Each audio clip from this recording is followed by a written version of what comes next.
Hello, everyone, and welcome back to the Very Cold Lasagna Podcast. I'm your host, Dylan Lasagna, once again bringing you all the filthy casual takes on the world of sports for you sports fans out there like you and me. This is episode number 312, that's right, 312, and in this episode, we're here to once again round out another week that was in the 2025 NFL season, as we are down to crunch time. Yes, we are 4 weeks away from the 2025 NFL playoffs, and the race to that is, well, beginning. It is beginning, ladies and gentlemen. For a lot of teams, I'd say, where are we now? Almost half of them are getting ready for that race to Cancun. Yeah, they're getting ready for Cancun. The race to the draft for all those bottom-dwelling teams. The race to the number one overall pick for April, and all that good stuff. So, yeah, for all the other teams, though, they're racing for a playoff spot, racing for the top seed, and playoff seeding, and all the good stuff as well. So, the final 4 week stretch has begun. No more bye weeks for all these teams, and that began with week 15, which we'll talk about right now, actually. So, let's get right into it. Let's talk about this past week 15 in the NFL, and obviously, with everything that's happening in this final 4 week stretch, we have to talk about what's happening in this in our little playoff watch, which we began last week when we talked about week 14. So that being said, this was the week where teams could officially clinch their playoff spot. But before we can get even into that, we have to look back at, well, whose playoff chances went RIP going into this week. So, looking at the exhaustive list is the New York Giants, the Arizona Cardinals, the New Orleans Saints, the Tennessee Titans, the Las Vegas Raiders, the Cleveland Browns, the New York Jets, the Washington Commanders, and the Atlanta Falcons. I hope you all got that.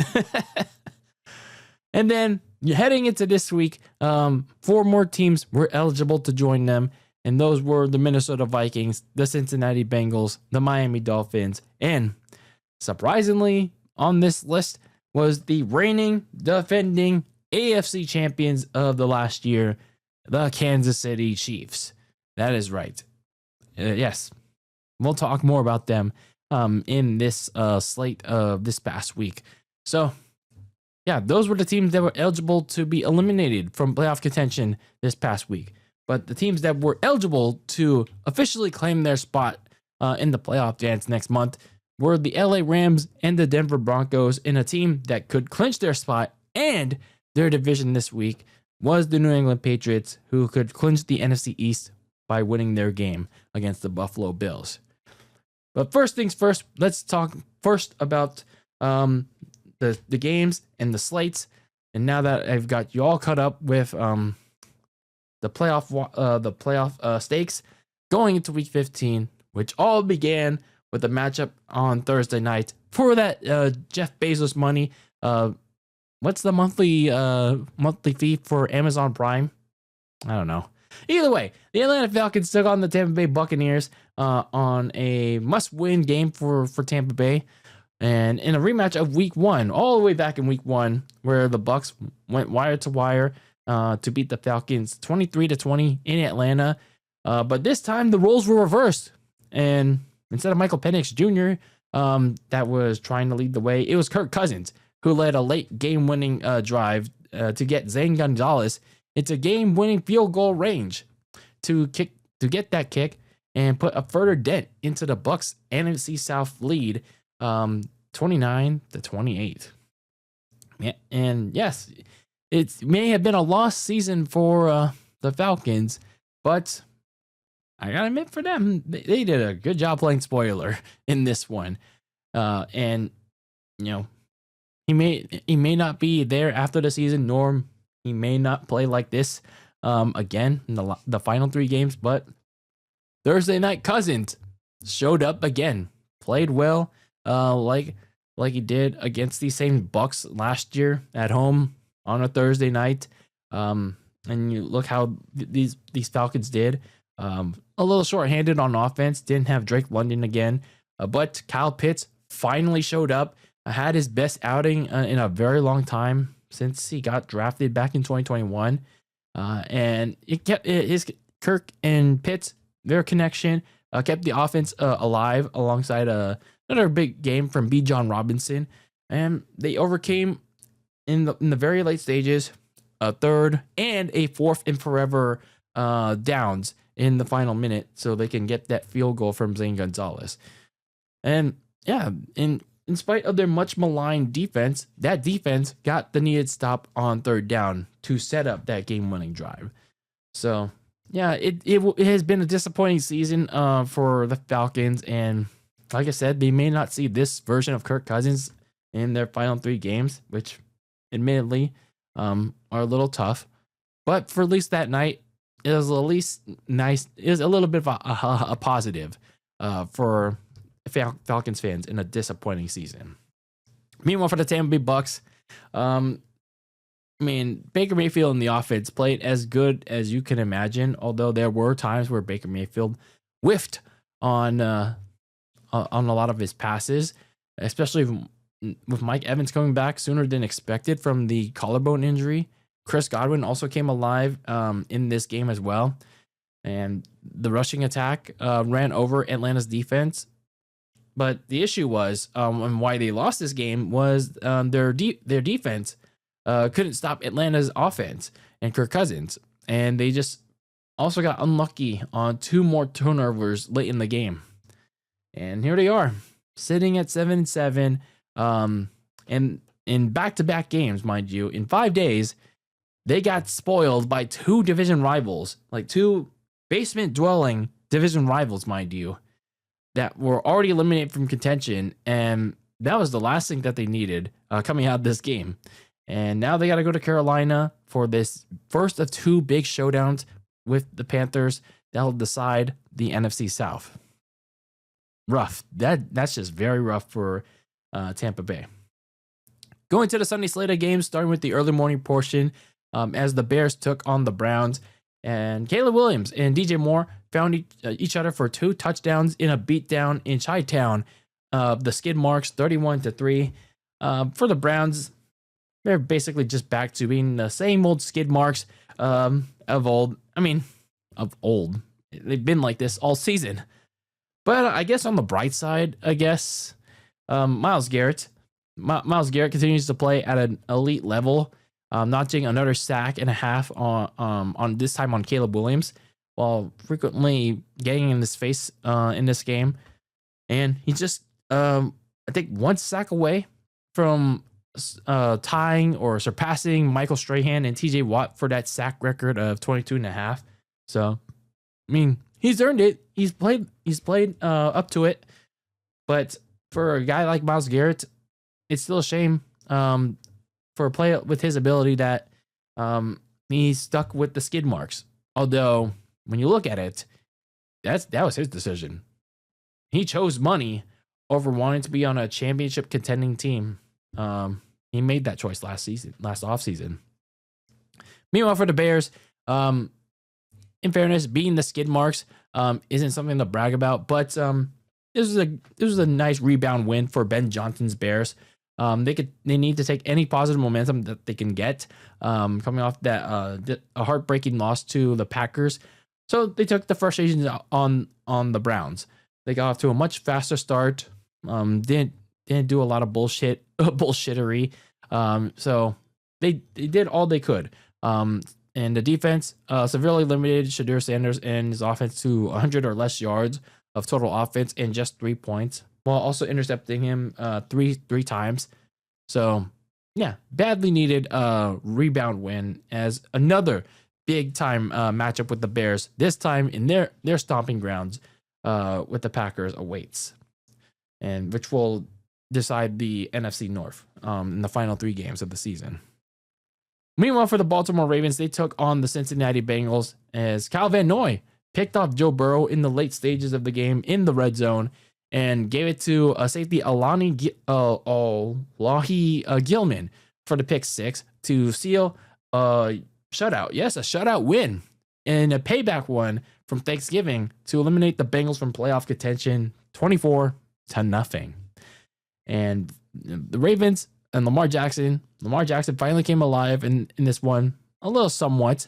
And this time, compared to last week against the Steelers, he won. Lamar won in this one. Although he was far from perfect in this. He only threw 12 passes, but one of those passes was an important one. A touchdown to Zay Flowers, and he was more mobile. He was more mobile, moving around, using his legs to extend drives, which is exactly what the Ravens fans were waiting to see in the last month and a half from Lamar. They were like wondering, like, why isn't he running as much as he used to? Why is he making smarter decisions like he used to? So this was exactly what Ravens fans needed from Lamar Jackson. He wasn't perfect, but he was pretty effective, clean, nearly clean performance, and that was what the Ravens needed from Lamar. And hopefully it can lead to a bigger one as they host the Patriots next week in a big Sunday night showdown. Meanwhile, for the Cincinnati Bengals, I gave them a little what's the right word for it? I gave them a little grace per se, despite me also saying so many times that bring back Joe Burrow would be a waste of time. And given how Joe Burrow played on Thanksgiving, surprisingly, I gave them a little slack. I put them on borrowed time, given that they were 6 and 8 or whatever, 4 and 8 or whatever at the time. They somehow managed to have an opportunity to rise back up, go on a run if they want out to win the AFC North. Even though they lost to the Bills the next week. But now that they lost to the Ravens, and especially how they lost to the Ravens, we can go back to saying, bringing back Joe Burrow was an official waste of time. Like, to get eliminated from playoff contention in that fashion with your star QB, who, like, some of it is his fault, and then the people around him, it's a collective effort. It's a collective effort of everybody's fault. That's just sad, man. That is just sad. A sad way to basically end your season. Like, that's not good stuff, man. And yeah, Joe. Like, I can kind of understand Joe Burrow's comments from leading up to this game, like him being like kind of checked out in all facets. No, he didn't say it explicitly, but it feels like it. He implicitly feels like it. So he is going to be playing the final 3 games of the season. Not sure why, but that's what he wants to do.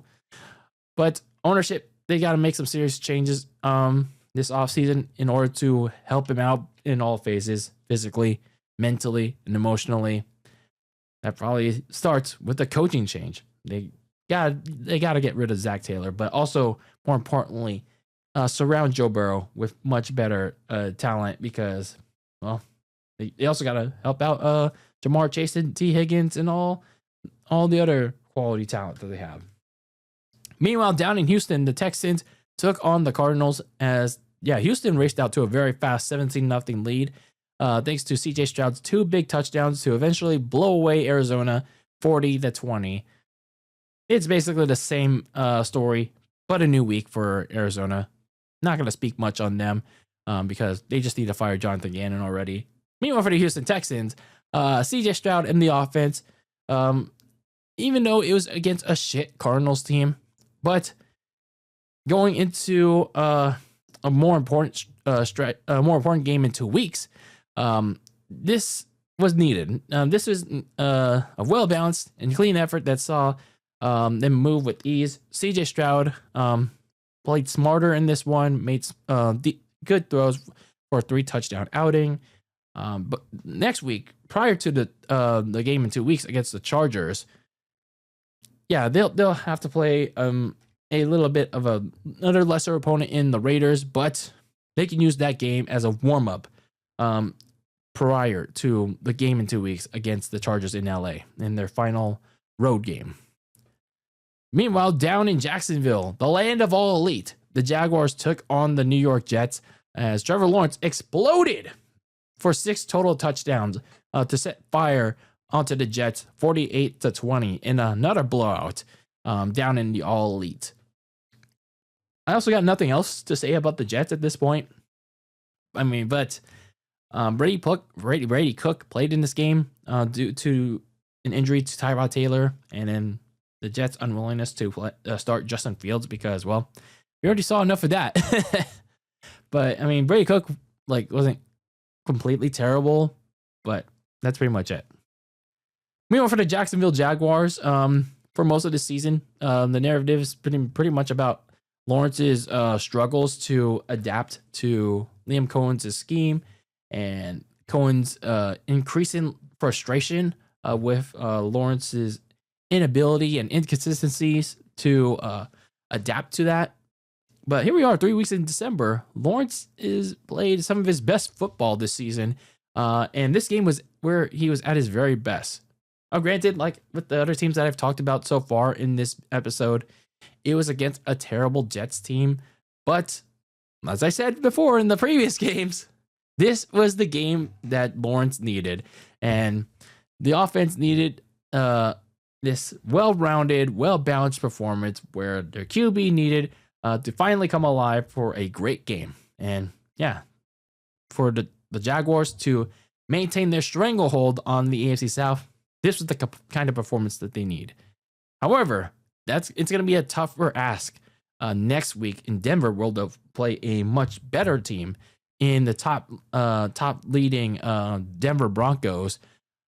But he and the Jags, they got to do all they can if they want to do end up winning the AFC South. Meanwhile, the LA Chargers took on the Kansas City Chiefs in a rematch of Week 1 down in Brazil. The Chargers won that one. It was on YouTube. That's all I remember from that game. It was a cold weather slugfest this time around, unlike back in Brazil. But it was a cold weather slugfest that ended with Derwin James intercepting Gardner Minshew. Yes, Gardner Minshew. I'll speak on that and why that was to seal a major win and a season sweep for the Chargers for the first time since 2013, 16-13, and eliminate the Kansas City Chiefs from playoff contention for the first time since 2014. Wow, over a decade with no Chiefs in the playoffs, and many people are rejoicing. Yeah. Anyway, the LA Chargers. Justin Herbert, I mean, he did what he needed to do. I'm not saying he did anything spectacular in this game, but he didn't need to. But because the run game was doing well against that tough Chiefs defensive line, he made enough first down throws, and his defense more than made up for the offensive stalled drives, along with the hand injury that Justin Herbert still had. The defense, they kept Patrick Mahomes and his offense at bay, limiting him to just 1 touchdown, but more importantly, intercepted him once and sacked him 5 times. So yeah, overall, a team effort that the Chargers needed, although it wasn't pretty, but it was needed to stay in the division race and, of course, the playoff race in general. Meanwhile, for the Kansas City Chiefs, this is a broken team. Worn down from 10 playoff trips. Like this loss, it was just a symbolization of what is wrong with this team. They're just simply worn down. And this was a kind of needed loss, to be honest with you. Let's be honest here. 10 playoff trips, 5 Super Bowl trips, 3 Super Bowl wins is eventually going to catch up to them. And when you look at how this season has gone on for them, they had constant injuries to the offensive line, losing 2 for the season, and the ones that are there every week, they still had problems protecting Patrick Mahomes. Receivers were very inconsistent with Mahomes, and Mahomes clearly didn't trust him for some reason. The run game is non-existent, even though Kareem Hunt is all right. He's okay. And their usually tough defense had holes in the run and the secondary. Although Chris Jones, he's like one of the only players that are still there, although he has his lapses. Andy Reid and his staff don't let Mahomes take the same risks that he used to make, although it's for good and bad reasons. And then that coaching staff themselves make questionable calls, like last week with the 4th and 1 on their own 31. Missing the playoffs, it's kind of a good thing for the Chiefs, for where they at right now, because again, they made 10 straight playoff trips since 2015. They've been to 5 Super Bowls. They've won 3 of them. So this is a chance for them to at least reset. However, that should be the least of their concerns, as well as their fans.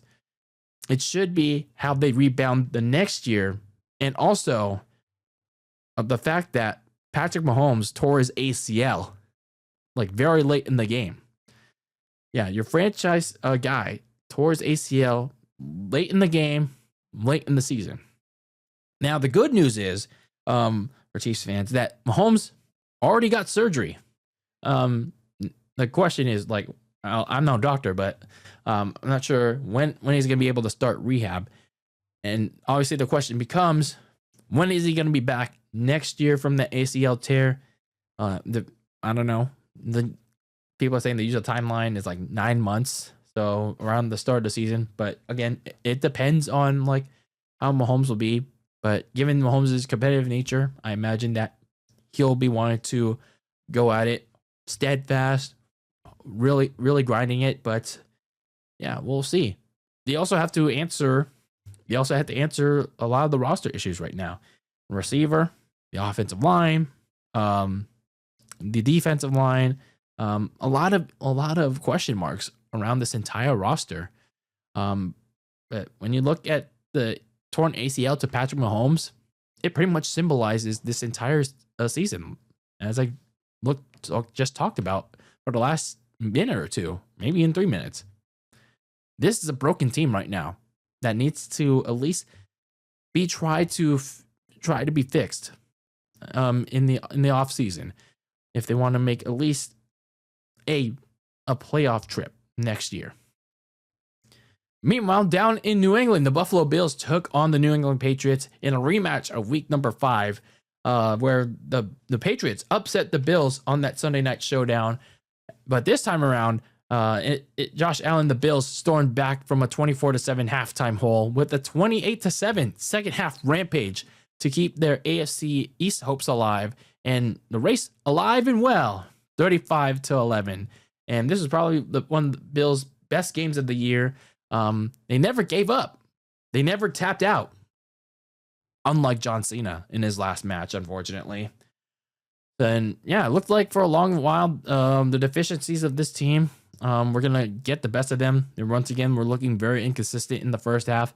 But they actually did something that they haven't done for much of the season. Show consistency. The defense rose to the challenge of limiting Drake May and that offense to just 7 points in the second half. And then Josh Allen, he went Super Cena. Like, yeah, I play in New England. You can't see me. All that good stuff. To rally the troops, scored 3 touchdowns. I believe a lot of it was unanswered by New England to get the lead for his team and eventually the win. Yeah, looking at the rest of the schedule for both of these teams, it's going to be a bit of a photo finish for the AFC East. But when you look at this game, yeah, the Bills aren't going to hand the division away that easily to the resurging Patriots if they continue to play like this down the stretch, with games against the Skid Marks, the Eagles, and the Jets to finish out. With the Patriots still having the Patriots also have kind of similar schedule with the Ravens being their last hard game, the Jets, and then the Dolphins. Meanwhile, for the Patriots, it seemed like they were well on their way to gain the AFC East with this one. They were eligible to do that. Unfortunately, they just took their foot off the gas pedal. And Drake May was playing pretty well in the first half, unfortunately. But they just had no answers for a reignited Bills defense in the second half. nor did the defense, the Patriots defense. So, yeah, that's a learning lesson that Mike Vrabel's young team has to learn in these last 3 games and when they make the playoffs. So that's something they gotta learn as they clinch their playoff spot and whether or not they clinch the AFC East. So meanwhile, down in a tank bowl in the Meadowlands, the Washington Commanders took on the New York Giants in a rematch of Week 1, where the Commanders took on the Giants and beat them at home 21-6. But these teams are so drastically different at this point in time. In this time, a punt return touchdown for Jalen Lane and a fourth quarter one from Terry McLaurin helped the Commanders stop the Giants from storming on comeback 29-21. I mean, again, whoever won this one really wouldn't have benefited because someone had to out-tank the other. And the Giants had the honor of getting out-tanked because of their lack of talent, other than obviously Jackson Dart, who was pretty off himself in this game, especially coming off the bye week. Maybe it was by design. Maybe it was by design of having a very off game. Although the Giants tried to give away the tank, trying to come back in this one before Dart overthrew the final fourth down. But again, maybe by design by the G-men. Meanwhile, the Commanders mostly dominated this game from start to finish, but their defense remains hot ass. And this is probably the last win that they're going to get. And what's going to be a tough NFC East slate to finish out the year when they take on the Eagles twice. And sandwiched in between is a rematch with the Cowboys. Speaking of the Eagles, they took on the Las Vegas Raiders at home as Jalen Hurts and the Eagles offense carved up the Raiders with 3 touchdowns from Hurts in an easy shutout win, 31-0. I have nothing to say about this sad, pathetic team, and other than Pete Carroll is probably going to get fired by the end of the season in 3 weeks' time on Black Monday. Meanwhile, for the Philadelphia Eagles, just like with a bunch of the other teams in the early slates, this was a needed game for them to wake up the offense, like especially with Jalen Hurts after his turnover fest in LA, and regardless of how involved Nick Sirianni was with the offensive coordinator Kevin Patullo, whatever they have done to prepare for that game. But yeah, against a lowly team, this was a needed one against a lowly team. But yeah, just like with the other teams that I've already mentioned, it doesn't take all that much for a team like this to beat the Raiders convincingly. And just like with all the other teams that I have mentioned, being on lowly teams, they'll have to show that. They'll have to show that again in their last bigger test. I'm not counting the next game against the Commanders because they suck too. They'll have to show that again in 2 weeks' time against Josh Allen and the Bills. So there needs to be some consistency. Going into the late afternoon slate of games, as the Denver Broncos took on the Green Bay Packers in a big interconference showdown, as Bo Nix's big four touchdown day and a big fourth down stand from the Orange Rush defense helped Denver stand tall over the Packers, 34-26. Jordan Love played good in this one until the second half, where he threw 2 interceptions that allowed the Broncos to ride back from a 9-point hole and eventually win this game.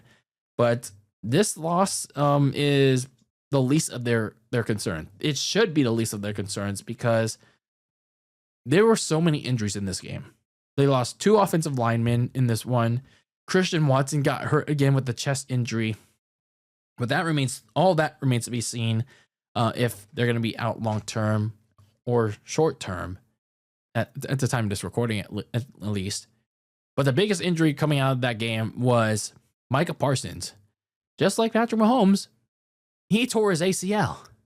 But with Parsons, he tore it earlier in the game, in the third quarter.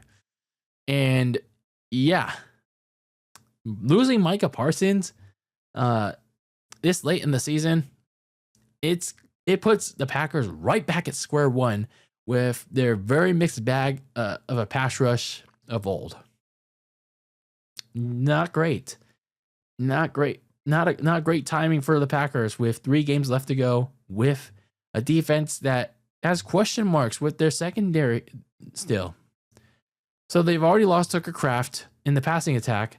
They am not sure. I'm not sure yet about Christian Watson, who stepped up to the plate in his absence and probably establishing himself as Jordan Love's and the team's top receiver.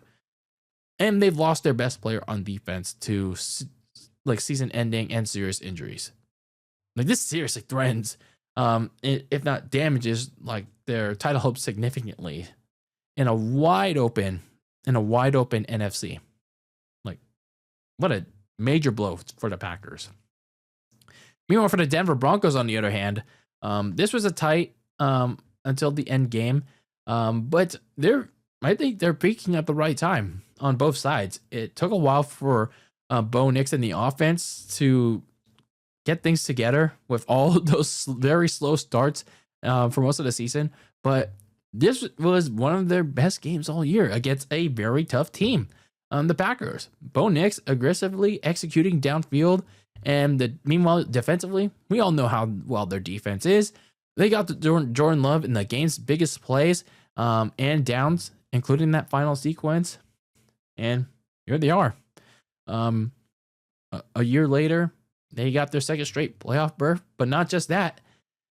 They still have the AFC West and the AFC's top seed still in their sights. They have majorly improved from just a year later from their first playoff berth in 9 years since a year ago. Crazy right now. They're looking like a pretty good team right now. Meanwhile, down in the blue and gold side of LA, the LA Rams took on the Detroit Lions as two touchdowns apiece from the two duos. Yes, two.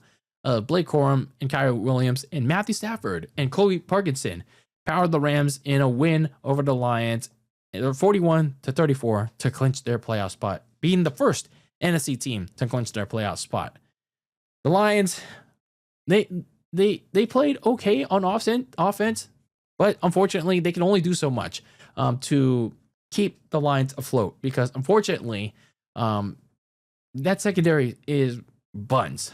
They are pretty much buns. They were getting smoked out there by one of the best offenses in the NFL because, well, look at what's left. They don't have Brian Branch and Terrion Arnold. They're gone for the season. Kirby Joseph has been out since week 6. And then the reserves that they had, they were out. They equate that, and then again, the guys that they did have were getting smoked by Puka Nacua and even Colby Parkinson, who had a big day for big chunks. So this is probably going to be the reason why Jared Goff, the whole team, Dan Campbell, is going to miss out on the playoffs, regardless of if they get 9 or 10 wins on the season. They're going to miss the playoffs because of this depleted, hurt secondary. That's a shame. Moving on for the LA Rams, this team is pretty much an indication of when they played, I lost my train of thought, but like in the first half, like they played pretty sloppy. That's what I wanted to say. They played pretty sloppy in the first half, but they turned the tide and went balls to the walls. They played like the team that they were supposed to be. A well-balanced offense that really attacked the Lions, beating up defense and secondary, and the young defense honed in on Jared Goff. Now, what I wanted to say was only them at this point can stop themselves from winning it all, from going as far as they can to reach the Super Bowl. You kind of saw that a couple weeks ago when they fell into a trap against the Carolina Panthers. But yeah, what I was trying to say was, until I ran into a brain fart, that only themselves at this point can stop them from going deep into the playoffs, all the way to a Super Bowl. And that's what I was trying to say. I'm not sure why I ran into a brain fart, but yeah, congratulations. You saw me run to a brain fart. Meanwhile, down in the Big Hard, the New Orleans Saints took on the Carolina Panthers in a rematch of Week 10, where the Saints upset the Panthers 17-7 in Carolina, and that was pretty much the same here.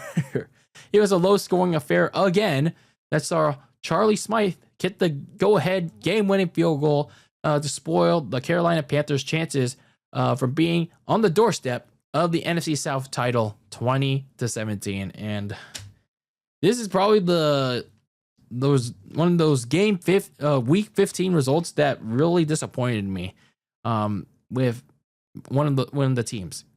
Carolina, really? You had 2 weeks to prepare for this game. Now, the offense didn't play too bad. Like, the whole team didn't play too bad, per se. They went on long scoring drives.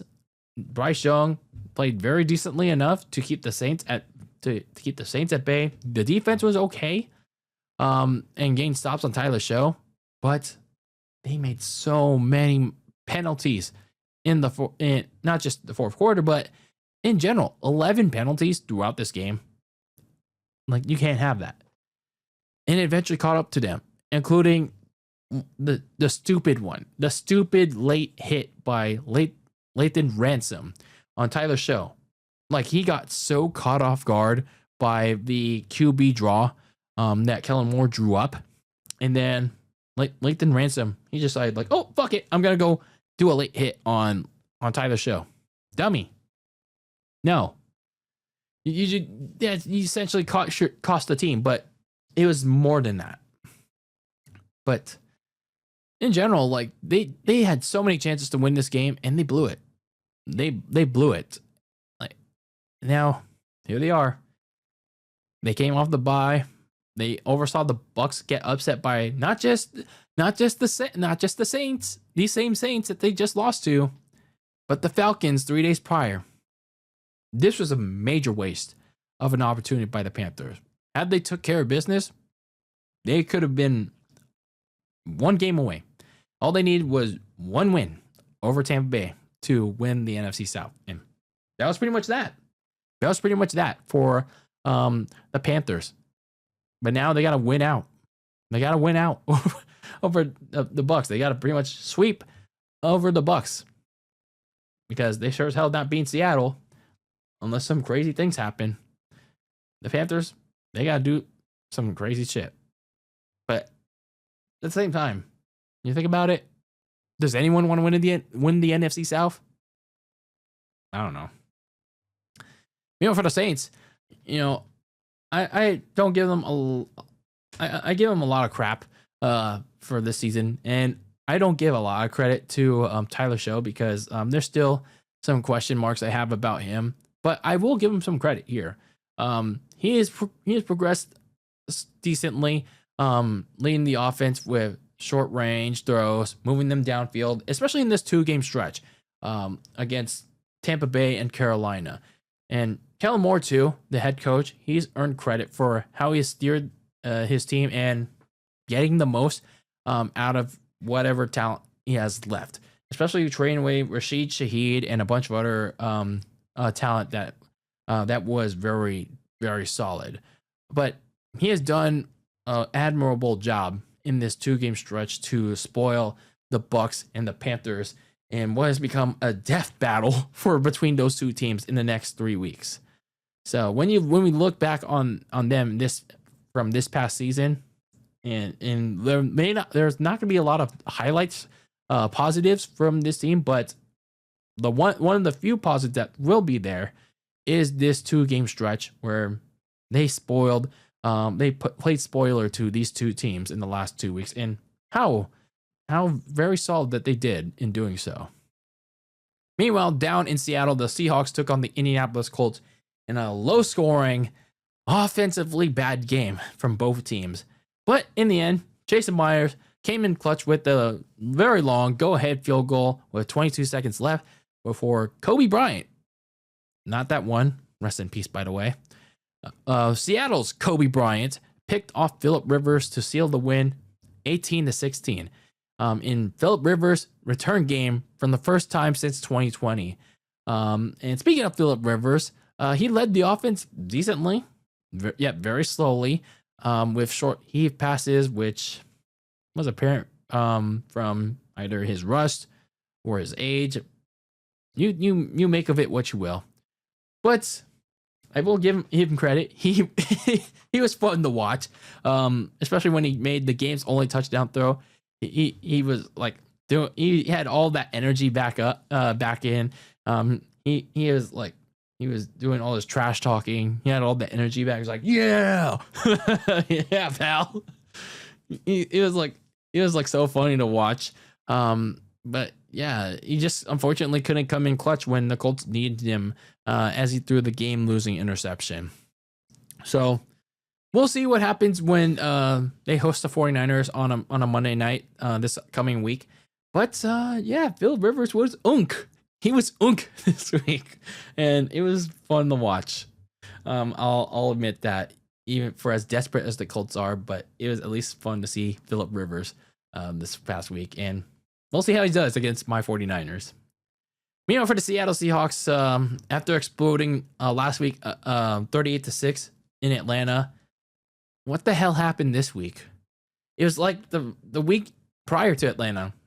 They basically did nothing on offense against the Vikings.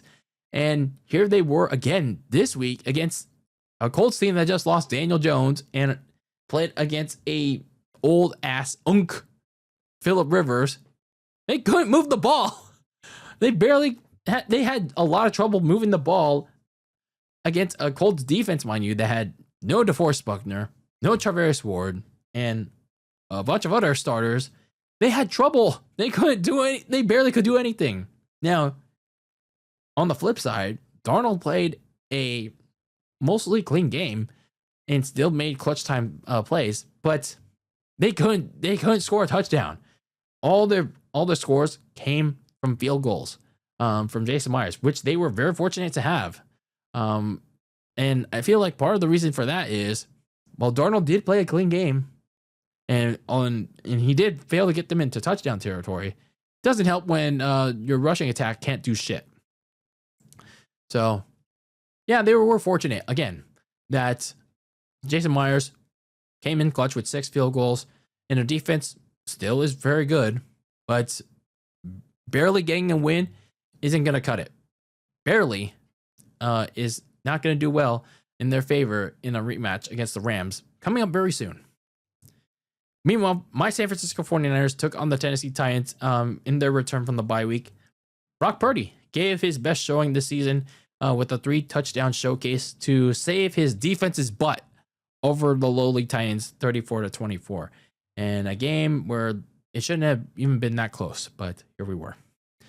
For the Tennessee Titans, for as lowly as they were all season long, in this game, there were actually some silver lines from them, looking at from their POV.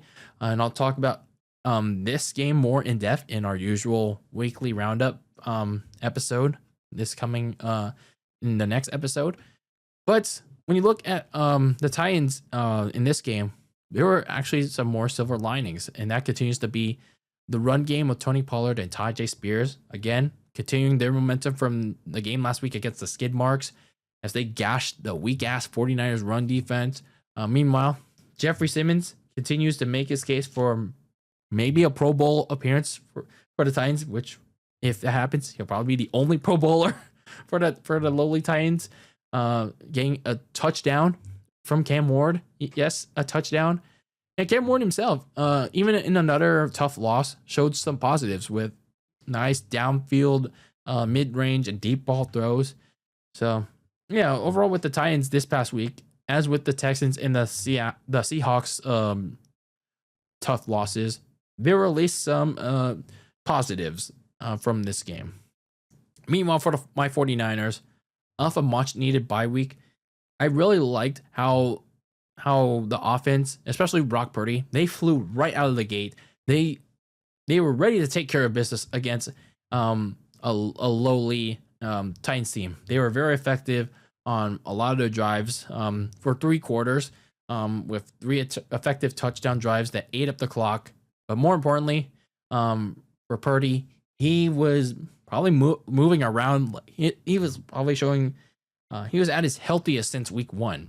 dancing around the pocket, running for first downs. He had like this very nice 20+ yard gain and stuck it to Cody Barton accidentally. But yeah, he was looking very mobile for the first time in a long time. Again, much like with the other teams that we talked about, it was against a lowly Titans team, but it was needed as they begin this final 3-game gauntlet that will make or break their claim for a playoff berth, which they can get next week in Indianapolis. Meanwhile, in the Sunday night football game for week number 15, the Minnesota Vikings took on the Dallas Cowboys as J.J. McCarthy torched the Cowboys defense with an impressive 3-touchdown showing to put the Cowboys' playoff hopes on a basic deathbed, 34-26. And for as much crap as we've given J.J. McCarthy for most of this year, he's actually done pretty well for himself in these last 2 games. You know what I call it? I call it a self late season mission to prove his worth. And he's so far passing it. And I feel like he's finally found a little bit of a groove. Throwing for 2 touchdowns to Jalen Naylor and ran for one himself. He seems pretty comfortable, starting to become pretty comfortable in the pocket and out of the pocket, using his mobility and throwing it to the guys that he's comfortable with. But for some reason, he's still not comfortable throwing it to Justin Jefferson for whatever reason. And Justin Jefferson still can't connect it with him either. But yeah, as I mentioned, I believe I mentioned this in my season preview, that this was always going to be a season of question marks for the Vikings with JJ McCarthy. And I didn't expect them to make the playoffs. But these final 3 games, I hope that McCarthy can keep building his confidence for what will be next year, his real year 2. So essentially, this was his rookie year. And so far, with this 2-game run, I hope this will continue for these final 3 games. Meanwhile, for the Dallas Cowboys, this defense, they were surprisingly torched by McCarthy, who struggled for much of the year. And I believe they only got to him like once or twice. But other than that, they barely got to him, nor contain his rushing attack. And they basically regressed to where they were earlier in the season, even with Quentin Williams now in the lineup. But yeah, with them struggling, it put more pressure on the offense, and they also never got it going because of the Vikings' tough defense, putting clamps on CD, Pickens, and Dak. Dak couldn't get going at all. So this was a game where the whole team need to have a collective effort to outrun their opposition. This is a game that they needed so they can keep up with the Philadelphia Eagles in the NFC East. But they failed for the second straight game. And now their playoffs are basically dead. Their hopes are dead at this point because they're going to need a lot of help, and which they most likely won't get. Like, they're basically done. Meanwhile, in the final game of week number 15 on Monday Night Football, the Pittsburgh Steelers took on the Miami Dolphins with Aaron Rodgers breaking loose for 2 touchdowns to DK Metcalf and Marquez Valdez-Scantling in a second half runaway to eliminate the Miami Dolphins from playoff contention, 28-15. And I just feel like the Dolphins in that game, even though they flew the Saturday, I think it was like the Saturday or Sunday before this game, they flew there and immediately practiced in the snow, but it still seemed like they just didn't give a shit to play this game. Like, oh my God, Troy Aikman was like roasting everybody in this, like the Dolphins and the officials in this game, and I loved every bit of it. Especially the Dolphins' lack of urgency in the final frame. Like I was yelling, "Hurry the fuck up if you want to try to catch up in this game." Like, it took them like forever, and it was just like, no, they just gave up. But looking at the grand scheme of things, the good news is that for as bad as he's played, Tua, he's been playing healthy. He's been playing every game, and compared to the last 3 years where he's been getting concussed. So that's good. That it's good that Tua has been able to stay healthy and play every game up to this point. The bad news is that he sucked for most of it. And again, Monday night was the latest example of it. Asked to do more because Devon Achane was neutered by the defensive line that did have TJ Watt, by the way. He played scared. He still can't play in the cold with that very cold lasagna, mind you. Self-promotion, by the way. Resulting in multiple sacks, poor throws, and he got picked off once. So yeah, speaking of picks, he added another one to his list of league-leading interceptions. So yeah, the Dolphins are now eliminated from playoff contention. Tua's going to play 3 more games of useless football. And I feel like it's high time for the Dolphins to move on from Tua Tagovailoa. Unfortunately, they have $99 million in dead money, so they'll if they release him, they'll have to give him all this money, or I don't know how. I guess it's just they still have to pay out $99 million in dead cap. But hey, the Broncos are doing that with Russell Wilson, so might as well do it with Tua because might as well rip off the Band-Aid, and they have to find some. They just have to find some way to move off of him because this is clearly not working. They also might have to move up Mike McDaniel, even though I've thought that what he was doing was saving his job. Maybe it still will save his job, just with another quarterback successor in mind. And that obviously goes back to Tua. If the Dolphins are to release Tua and do a Russell Wilson thing where they just eat out the dead cap, then they have to have a successor in mind. Meanwhile, for the Pittsburgh Steelers, the offense played a nearly clean game. Aaron Rodgers, pretty effective in this one, continuing to try to build connections with his guys, especially the DK, and find whichever downfield threat he can because there's still not really one aside from Metcalf. The defense didn't have TJ Watt in this one, but they still had no problem limiting the Dolphins to just 3 points until garbage time. So a collective team effort, but especially offensively, they're going to need this kind of game again in the final three frames to close out the AFC North and away from Baltimore, so they can do this in the playoffs. So yeah, that was week number 15. As we get to the final 3 games in the regular season. So to close out the week 15 portion, let's look at my winners and losers from this past week.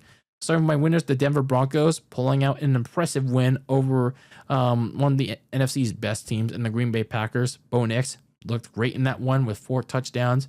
The Atlanta Falcons and the New Orleans Saints for being playoff spoilers over their division rivals, Tampa Bay and Carolina. And both of those teams will now have to pretty much fight to the death over the division that nobody wants, apparently.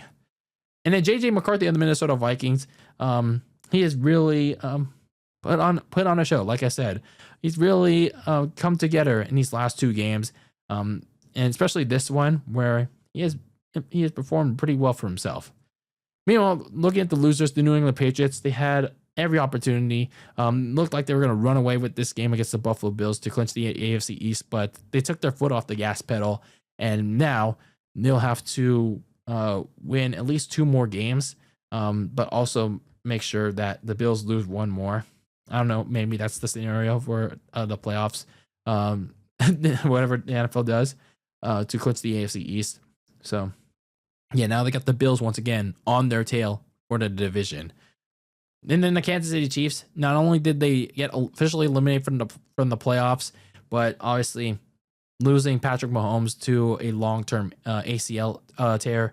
Yeah, not great news, but hey, the silver lining is they got 9 months to prepare for next season. They get a much-needed rest, but again, getting eliminated from playoff contention with another L and losing your starting quarterback to late season ACL tear, not always the best thing in an L. It actually is a very worst day in an L.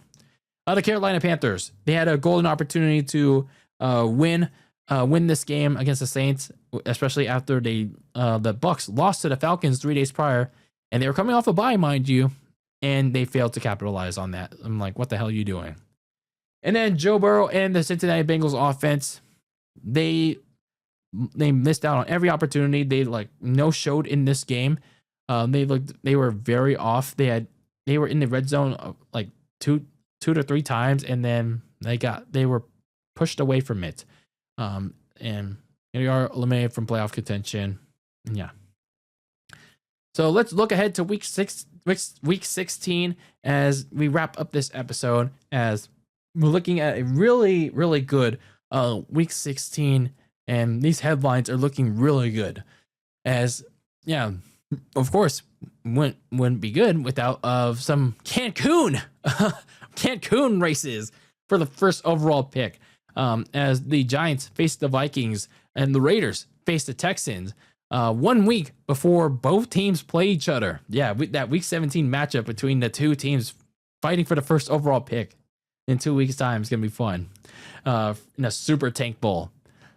But in terms of the larger playoff scale, the 2 game set for the NFC South starts for the Bucs and the Panthers in the division battle that nobody seemingly wants to have. Meanwhile, the suddenly hot Jaguars look to answer the dance for the AFC's top seed when they face the Broncos in a test for both teams. Meanwhile, for Brock Purdy, my San Francisco 49ers, they look to get their playoff spot when they visit Phillip Rivers and the desperate Colt teams to close out week number 16 on a Monday night. And last but not least, you have 2 big rematches that I'm looking forward to. And that looms large for the NFC playoff picture. And that kicks off with the Rams visiting the Seahawks. And on a Saturday night, the Packers facing the Bears in a rematch from just 2 weeks ago. Yeah. And yeah, these two rematches are going to really impact not just for all 4 of these teams, but for the entire landscape of the NFC playoffs. So 2 big games ahead, and just a big weekend in general for just this week alone. So I'm all ready for I'm ready for it. Like, give it to me now, pal. Give it to me now.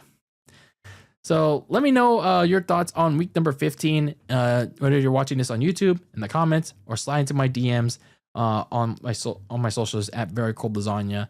And that's going to do it for this episode of Very Cold Lasagna. I have been your host, Dylan Lasagna, once again bringing you all the filthy casual takes on the world of sports for you sports fans out there like you and me. Follow the show on Very Cold Lasagna on my socials at Very Cold Lasagna at Twitter and Instagram. And if you're listening to this on Apple or Spotify, rate and review the show. And if you're watching this on YouTube, hit the subscribe button, turn on the notification bell, hit the like button, comment your takes down below with a topic at hand. And that was week 15 in the 2025 NFL season and how your team did or didn't do. But yeah, until that next time, keep the lasagna very cold in the fridge with your takes on the world of sports. And until I see you, when I see you in the next one, peace out.